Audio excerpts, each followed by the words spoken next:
Good morning, Phonely. My name is GioIraheta. I am a recent undergraduate from UC Santa Cruz, and I am applying for your software engineering internship.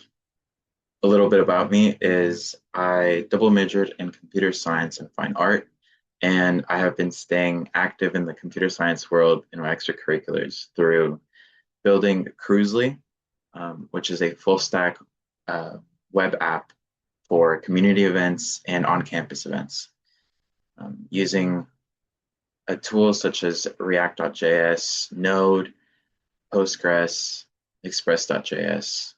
Um, I have also furthered my work in that app through the UCSC Google Developer Team on campus, um, designing React components and working on UI and UX design.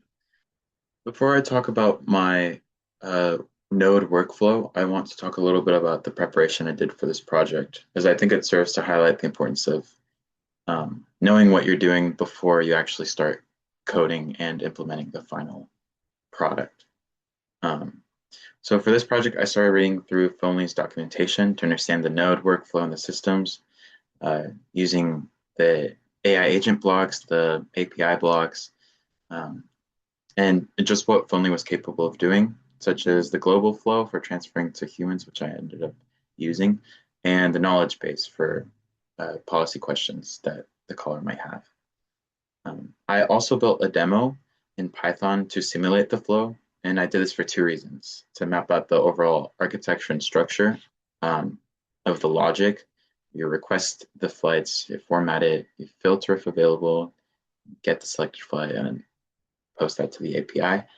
Um, but I also did it for fast testing. Since testing for Phonely requires manual input every time, I wanted to iterate through uh, my mistakes and to catch them on early in order to speed up the process of creating a good product.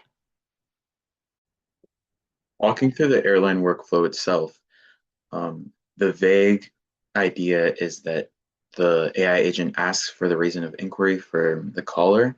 If the caller wants help answering questions with such as policies or refunds or anything like that, the AI leads them towards the knowledge base and they refer to that information.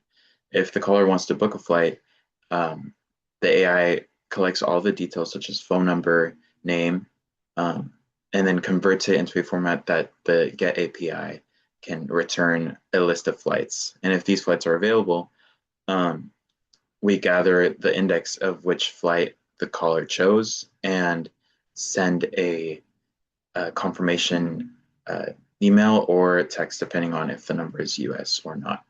A lot of the error handling for the bonus questions is uh, done with filter nodes with a custom variable if success. And if there is no success, then the caller is prompted again to ask for a different flight or to end the call, depending on what the error was, which was um, said back to the caller.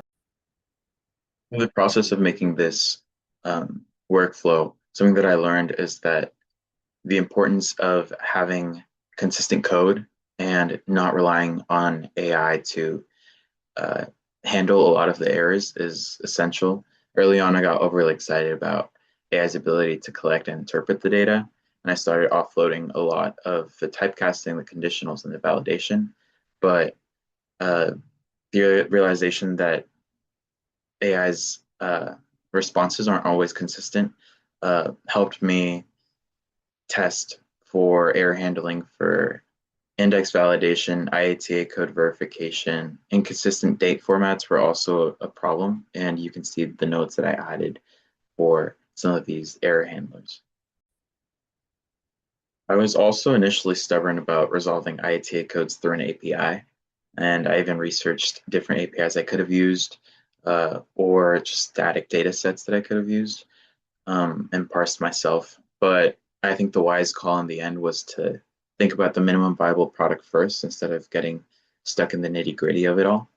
Um, And I opted in for just using a hard-coded map of the major cities, just adding error handling for when the caller's input isn't in this dictionary. Um, and in the future, I would like to integrate an airport lookup API, but I think for now, uh, the overall system is there, and that's what's important, as opposed to getting stuck on a tiny um, aspect of the system. And yeah, that's all I have for you guys. Thank you for your time. I hope to hear from you soon, and have a good day.